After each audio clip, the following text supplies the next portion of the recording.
Video में हम एक बाथरूम रिमॉडलिंग प्रोजेक्ट के बारे में जानेंगे जो हमने बहुत ही कम बजट में कंप्लीट किया। बाथरूम का लुक तो बदला ही, साथ में सीपेज जैसी समस्याओं का भी निपटारा हो गया। Hello everyone, my name is Shaili Rajput. Welcome to Designgorithm. अपने लिए, अपनों के लिए एक सुंदर रहने लायक घर बनाने का सपना हर जिम्मेदार व्यक्ति देखता है, पर कहानी पैसे, बजट, फंड्स के ऊपर आके अटक जाती है। मार्केट में इंटीरियर डिजाइनिंग के नाम पे लूट मची हुई है। हर काम के दुगने चौगने पैसे बताए जाते हैं जो बजट से बहुत बाहर होते हैं। ऐसे में क्या किया जाए कि डिजाइनिंग भी हो जाए डिसेंट सी और पैसे भी कम लगें। देखो, डिजाइन और लग्जरी पे पैसे खर्च करने की कोई लिमिट नहीं होती, जितना मर्जी पैसा खर्च कर लो। मगर हम बात कर रहे हैं एक ऐसे अफोर्डेबल डिसेंट डिजाइन की जिसे हर व्यक्ति अफोर्ड कर सके। तो यही मोटो लेकर हमने काम शुरू किया। बाथरूम की हालत बहुत ही ख़राब थी। ऊपर पाइप में लीकेज की वजह से फॉल सीलिंग ख़राब हुई पड़ी थी, तो सीलिंग हटाकर हमने पैनल्स इंस्टॉल करे ताकि आगे भी लीकेज होने पर सीलिंग ख़राब ना हो। पीवीसी पैनल लगभग 8 बाय 4 फुट के आते हैं साइज़ में।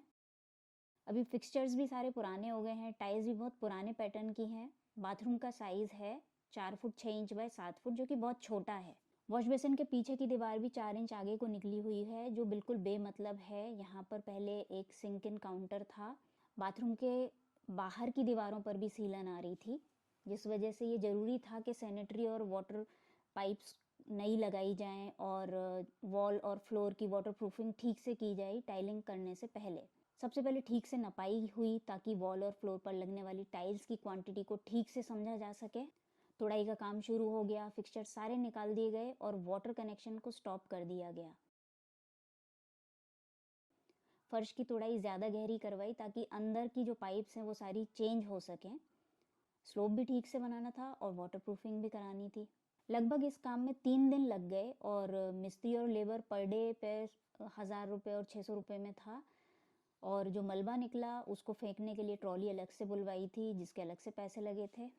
फिर प्लम्बर को बुलाया, उससे सामान नोट करा, रेट वगैरह तय हुए उससे कि वो कितने पैसे लेगा इस सारे काम को करने के, जो कि 4500 रुपये में डन हुआ एक बाथरूम का, जो कि काफ़ी रीज़नेबल था क्योंकि इसी काम के, इतने ही बड़े साइज़ के बाथरूम के हमने और भी प्लम्बर से पता किया था, तो कोई 10,000 मांग रहा था, कोई 15,000 मांग रहा था।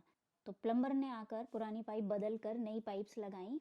सीमेंट हमने 5 कट्टे मंगवाए और लगभग 21 फुट की बदरपुर हमने मंगवाई ताकि फर्श और दीवार पर टाइल लगाने के लिए प्रिपरेशन हो सके।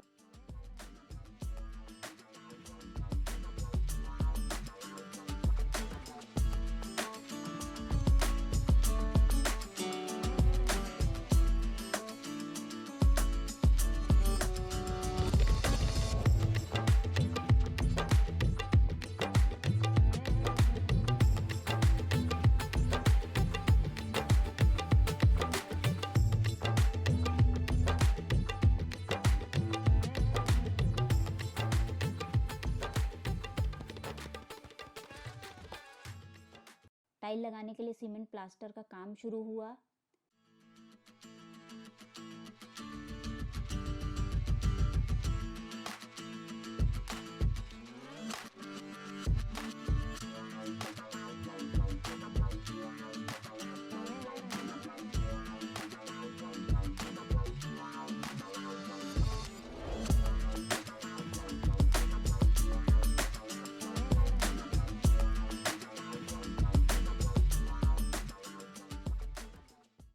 वाटरप्रूफिंग के लिए डॉक्टर फिक्सिट का पिडिफिन 2K लाया गया, जो कि 15 किलो की पैकिंग में आता है। इसमें पाउडर और लिक्विड होता है जिसे बराबर मात्रा में मिलाया जाता है और सीमेंट प्लास्टर्ड सरफेस पर इसको अप्लाई किया जाता है।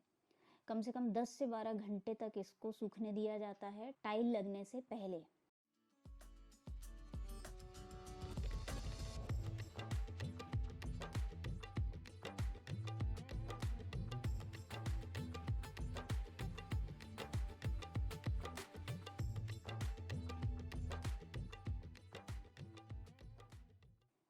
धागे को नीला करके नील से और कुछ इस तरीके से उसमें मार्किंग की गई कि ऊपर से जितनी टाइल पूरी पूरी आ रही थी वहां तक के मार्किंग हुई।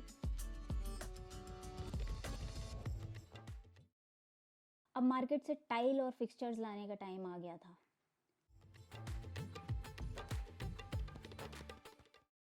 बाथरूम का साइज़ बहुत छोटा होने की वजह से यही तय हुआ था कि ज़्यादा डार्क शेड की टाइल्स हम नहीं लेकर आएंगे, लेकिन डिज़ाइन बोरिंग ना हो इसके लिए हमने एक वॉल और फ्लोर पर same tile with some interesting pattern choose किया। फाइनली हाईलाइटिंग के लिए हमने 1 बाय 1 फुट की मोरक्कन टाइल पसंद की जिसमें इंटरेस्टिंग रिच डायगोनल पैटर्न था, जो कि एक टाइल हमको लगभग 55 रुपए की पड़ी और ऐसी 65 टाइल्स हमें बाथरूम के लिए चाहिए पड़ी। और बाकी वॉल्स पर हमने सोमानी की 1 फुट बाय 2 फुट की टाइल लगाई और जो कि लाइट कलर में थी और थोड़ा सा रेशा था उसमें ब्राउन कलर का। और ये टाइल हमें एक पड़ी 96 रुपीज़ की। एक बॉक्स के अंदर 5 टाइल थी तो ऐसे 12 बॉक्स हमको यहाँ पे लाने पड़े। कुछ फिटिंग्स बाथरूम में हमने जैगुआर की ली, जैसे शावर एरिया के लिए हमने डाइवर्टर और स्पाउट जैगुआर का लिया, वॉश बेसिन का मिक्सचर जो था वो भी हमने जैगुआर का लिया, और बाकी सारी फिटिंग्स हमने लोअर ब्रांड में ली, थोड़ा बजट को ध्यान में रखते हुए।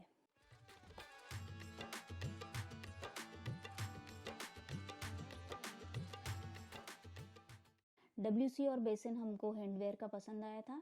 तो पहले दीवार की टाइलिंग हुई, जॉइंट्स फिल करने के लिए ग्राउट और हार्डनर को यूज़ किया हमने। ग्राउटिंग एक बहुत ही इंपॉर्टेंट स्टेप होता है टाइलिंग के प्रोसेस में। इससे दीवारों में पानी जाने से रुकता है और सीपेज जैसी समस्याओं से बचा जा सकता है।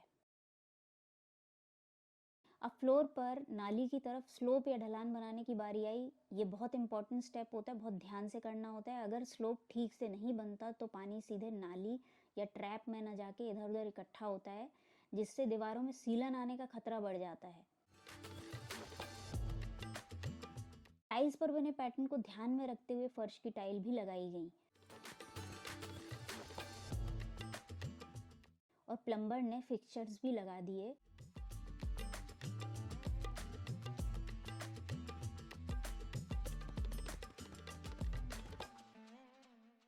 और सब हो जाने के बाद कुछ इस तरीके का फाइनल लुक तैयार हुआ।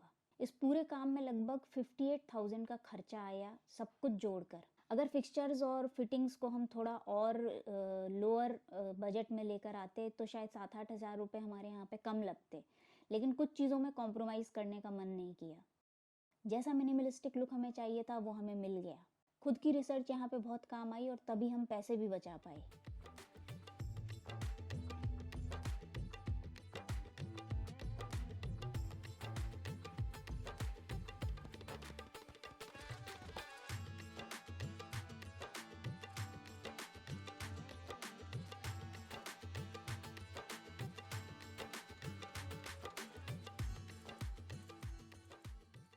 बस थोड़े से एफर्ट की बात होती है अगर अपनी मनपसंद का काम कराना हो, वो भी कम बजट में।